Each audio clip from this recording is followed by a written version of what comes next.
¿Cómo evitar la pérdida muscular a partir de los 50 años en adelante? Hola, y bienvenidos a mi canal con los mejores trucos para el antienvejecimiento y longevidad, con videos cortos y breves. Quédate hasta el final del video, porque lo que te voy a contar también te interesa a ti. Hoy te voy a contar un truco para mantener de forma muy fácil tu tono muscular e incluso a aumentarlo si así lo prefieres o necesitas. A medida que nos hacemos mayores, se nos hace cada vez más difícil mantener nuestra masa muscular, y cuanto mayor es nuestra edad más difícil es mantener la masa muscular después de hacer nuestros ejercicios. Una buena cantidad de masa muscular en el cuerpo es esencial para evitar mayores cargas sobre nuestras articulaciones y el esqueleto, además mantiene el cuerpo tonificado y oxigenado para una buena circulación. Todos estos factores también se traducen a un mejorado aspecto físico, y también es visible en la piel y también en el pelo. Aquí se puede aplicar una vez más el dicho de que la belleza viene desde dentro. Pero hoy no tratamos un tema de belleza, sino un importante aspecto para el antienvejecimiento e incluso la longevidad. A partir de más o menos los 50 años, por varios factores y cambios físicos y hormonales se nos vuelve muy difícil de quedarnos con nuestros músculos. Parece que, por mucho que entrenemos, ya no conseguimos muscularnos como antes, sino más bien el contrario. Además, cada vez tenemos menos fuerza, energía y resistencia para llevar a cabo nuestros ejercicios tan necesarios. Esto nos puede llevar a la desgana de seguir haciendo ejercicios y aceptar nuestra edad y deterioro físico. El aceptar su edad y el avance de los años puede ser algo bueno, pero por desgracia, también viene acompañado con dolores y enfermedades que van poco a poco a más, hasta convertir nuestras vidas en un auténtico infierno. Después empezaremos a gastar nuestro dinero, nuestro tiempo, y quizás hasta nuestros ahorros, en medicamentos, terapias, y médicos. Para evitar el desgaste en nuestras articulaciones, por falta de musculación, debemos seguir musculándonos para estar siempre bien tonificados. Para ello existe un sencillo y económico suplemento, que nos puede ayudar enormemente en mantener nuestros músculos, nuestra fuerza, y nuestra resistencia en un estado óptimo. Pero antes de contarte de qué se trata, quiero pedirte que te suscribas a mi canal, que actives la campana y me des un like. Esto me ayuda enormemente para seguir haciendo videos de tan valioso contenido de forma gratuita para ti. Recuerda que antes de empezar a tomar ningún complemento alimenticio, debes consultarlo con tu médico de cabecera.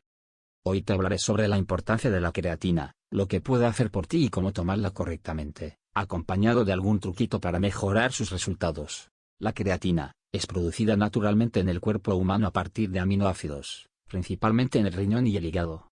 Se transporta en la sangre para uso de los músculos. Aproximadamente el 95% de la creatina total del cuerpo humano se encuentra en el músculo esquelético.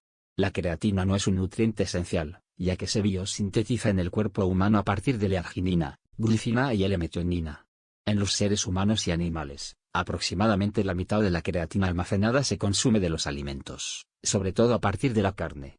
Dado que las verduras no contienen creatina, los vegetarianos presentan menores niveles de creatina muscular, pero muestran el mismo nivel después de usar los suplementos.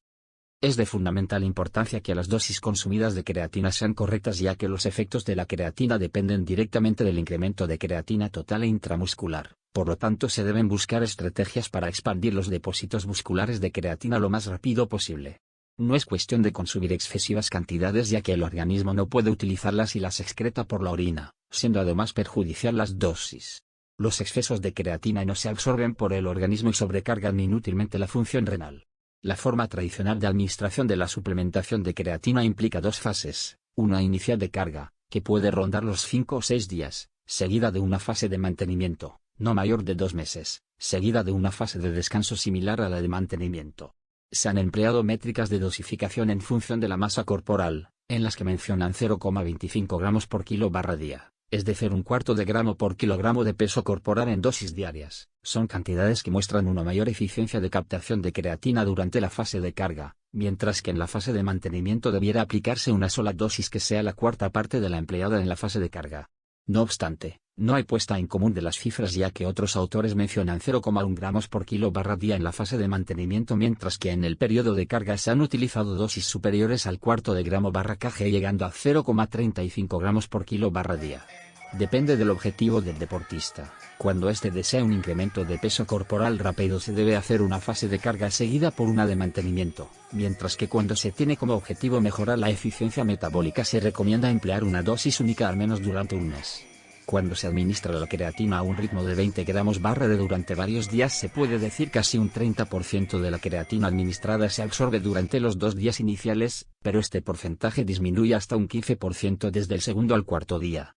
Tras el cese de la ingesta de creatina se necesita aproximadamente de 30 días para volver a retornar los valores en sangre previos a la suplementación.